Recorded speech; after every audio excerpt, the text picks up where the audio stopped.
Salut Rémi. Avec Rémi Villemur.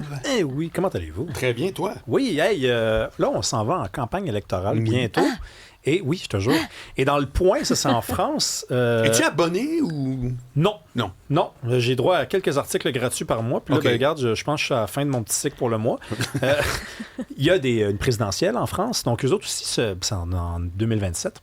Et là, on se demande qu'est-ce qu'on va faire dans les familles parce qu'il y a beaucoup de jeunes qui votent très à gauche en France, puis les parents plus au centre ou un peu plus vers la droite. Puis là, c'est le dialogue de sourds autour de la table, on se chicane, puis là, ils se disent, eux autres, comment on va faire? Y a-tu des trucs? Et j'ai pensé à nous parce que nous, on s'en va là-dedans, là, bien avant eux, là, on y arrive. Et je voulais venir vous parler de la distinction que l'on ne fait pas assez souvent au Québec entre débat et chicane. Et finalement, peut-être vous faire réaliser à quel point c'est une bonne affaire quand les enfants et les parents ne sont pas d'accord autour de la table. Bon, débat, chicane, débat, c'est une conversation. C'est basé sur des arguments, sur un raisonnement, sur des faits. Puis souvent, c'est pour éviter le combat. Hein? C'est deux mots qui se ressemblent. On se débat pour... Puis d'ailleurs, on se débat. Là, on essaie de ne pas se rendre au combat. J'ai même fait le geste.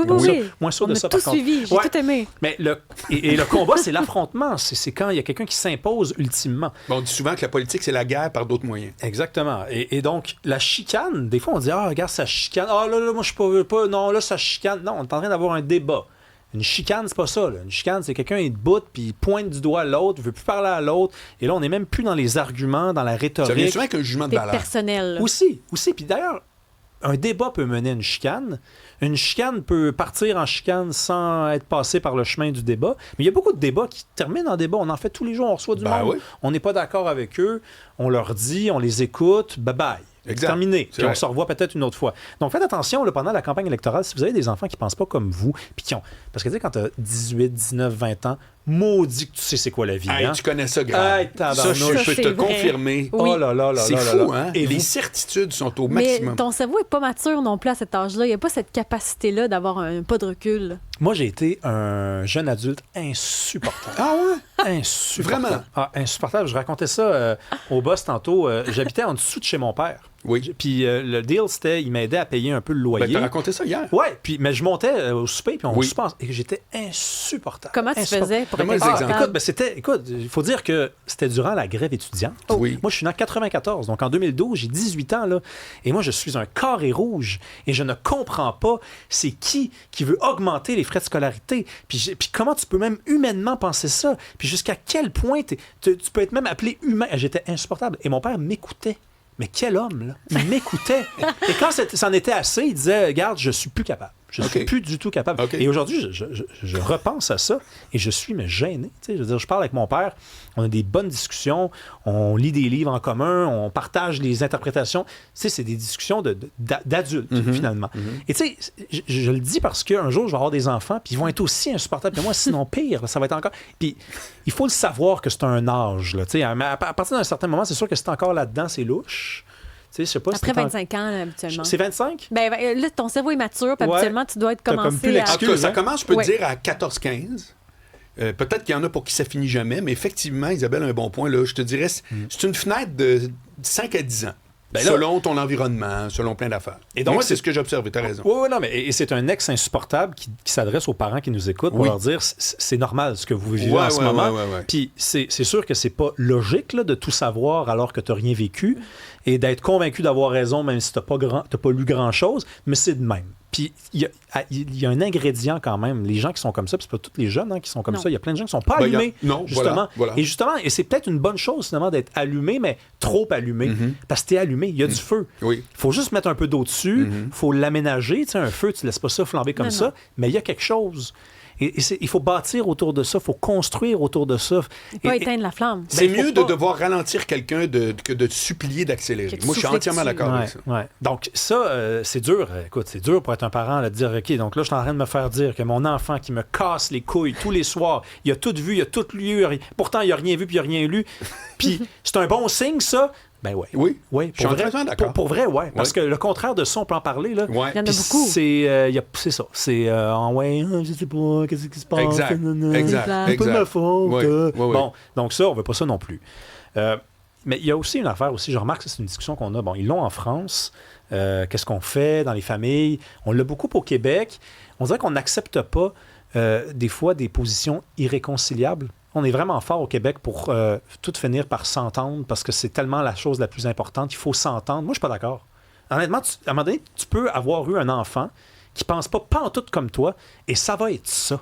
T'sais. Puis c'est pas une raison de pas parler de politique, là. C'est juste, garde, vous êtes différents et c'est correct. Faites pas semblant que, en réalité, la position qui est la vôtre est au milieu. Ouais, mais c'est ce qu'on mélange parfois, tu sais, aimer et respect. Parce que t'es pas d'accord avec quelqu'un, c'est comme s'il m'aime pas, alors que ça n'a pas rapport avec l'amour que tu portes pour l'autre ou le respect que tu portes pour l'autre. Ça dépend pour qui. Il y en a pour qui cette idée-là de l'amour, il faut que ça vienne avec une espèce de bonne entente, avec des fleurs puis des oiseaux qui chantent. Puis mais tu sais, un débat, c'est pas nécessairement une ouais, mais il y en a pour qui c'est insupportable, le débat. Si on est en train de dire respectez votre espèce d'ado jeune adulte qui est boqué raide, puis bonjour, ben il faut respecter aussi ceux qui disent moi le débat je suis pas confortable. Moi j'ai pas de problème avec quelqu'un qui n'aime pas débattre. Ben oui, c'est un individu qui a le droit de ne pas être dans ma mouvance à moi. Je suis d'accord, mais il faut aussi pas faire semblant que ça cache peut-être pas quelque chose. C'est-à-dire ne pas aimer le débat. Il y a plusieurs raisons de ne pas aimer le débat. Regarde, on va les mettre sur la table. Tu peux ne pas aimer le débat parce que tu n'es pas outillé pour y participer. C'est pas la seule explication. Tu peux ne pas aimer le débat exactement pour la raison qu'elle vient de donner, Isabelle. Je pense ça comme un rejet. Mais c'est qu'en fait, c'est émotif pour toi. Oui. C'est taper. Attends, mais tu m'attaques. Non, j'attaque ton. En fait, j'attaque même pas. Si j'attaque quelque chose, c'est ton idée. Ouais. Mais je ne l'attaque pas. Je la prends en considération, je la conteste. Je remets en question ou à la rigueur, je suis pas d'accord. Et exactement. Donc, il faut travailler là-dessus parce que... Mais sache que, pour l'entendre souvent, juste de dire à quelqu'un « je suis pas d'accord avec toi », il y en a pour qui c'est une montagne insurmontable. Ne pense pas le contraire, là. Ben, écoute, insurmontable. C'est un manque de confiance, c'est insurmontable. Moi, je crois pas que ça soit insurmontable. Il y en a pour qui, je m'excuse, Rémi, mais tu vois, on a un désaccord, là. Ouais. Il y a des gens pour qui... Je sais que tu es totalement insulté. Il est sur le point de rompre. Il va partir à quatre pattes, d'ailleurs. Mais je vous le jure, ne sous-estimez. C'est parce que tu es dans une moue. Attends un peu. Tu fais quelle étude? Tu fais quelle étude? Tu penses-tu que tu es entouré juste dans ton... Non, mais j'ai toutes sortes de gens autour de moi, je te jure. J'ai même des gens qui n'ont pas de secondaire 5, qui n'ont pas d'études, puis ils me battent en débat. Ça existe. Mais OK. Mais mon point, c'est de dire que, de un, tout le monde n'est pas pareil. Puis deuxièmement, il y a une vertu à être capable de communiquer là, puis j'en suis la preuve. Mais il y a du monde pour qui c'est un énorme challenge toute leur vie. J'ai des images en tête de gens. Il y a une fille là, que j'ai en tête, là, que j'ai vue, là.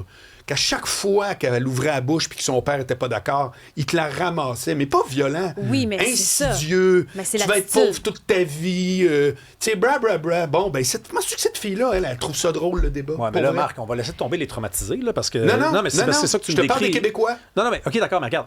Moi, c'est le mot insurmontable. J'ai de la misère avec le mot insurmontable parce que ça voudrait vraiment dire que c'est insurmontable. C'est un défi, je suis d'accord. Il y a plein de gens qui n'aiment pas ça. Il y a des gens qui aimeront jamais ça. Je leur demande pas d'aimer ça. Mais dis-moi pas qu'il y a des gens pour qui c'est...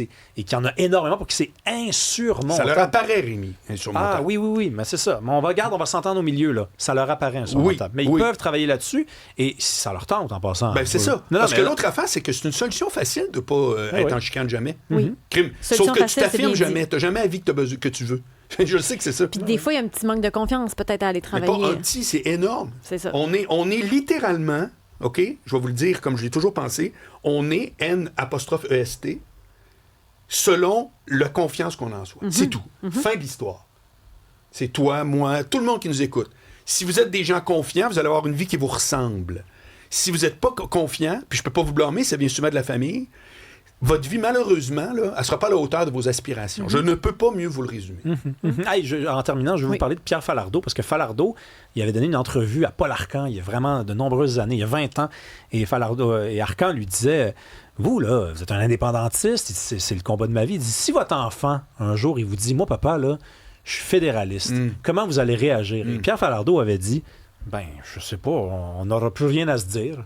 Puis Arcand avait dit, comment ça? C'est votre enfant quand même? Il avait dit, non, ça voudrait dire que toutes ces années que j'ai passées à lui parler, à l'éduquer, à l'amener quelque part, ça n'aurait rien donné à rien, ben, ça veut dire qu'à ce moment-là, je veux dire, on n'a plus rien à se dire. Ben, il a le droit de penser ça. Non, mais il a le droit de penser ça. Ben, absolument. Mais c'est draconien. C'est draconien. Mais je veux dire, écoute, c'était quand même c'était un guerrier. Là. Il était en guerre pour l'indépendance du Québec, ce gars-là. À un moment donné, tu fais pas de quartier là, en ce moment-là. Là. Tu sais-tu que j'ai pensé à lui ce matin? Ah. Moi, je pense souvent à lui. Ah oui? Souvent. Parce que je me disais, parce qu'on parle souvent avec Rémi, entre autres, puis ici, on parle souveraineté, tout ça, on est tout le temps un peu là-dedans, quelque part. Puis ça m'intéresse, même si je suis pas un militant, je le dis souvent. Mais il a tout résumé, la question souverainiste, avec son film Le confort ou l'indifférence. Ah non, c'est pas lui. Ça, c'est Denis Arcand. C'est Denis Arcand. Ouais. Je me suis trompé ce matin. Donc, je pensais à Denis Arcand en me trompant. Mais non, mais je te jure que c'est ces deux mots-là. Ben, au moins, tu Tout penses. ce qu'on pourrait se parler, ça revient à dire. C'est le confort et l'indifférence. On aurait dû rien dire. Oui, c'est vrai. Exactement. On aurait... On reçoit plein de beaux compliments. Tu parles d'un innocent, pas capable de savoir.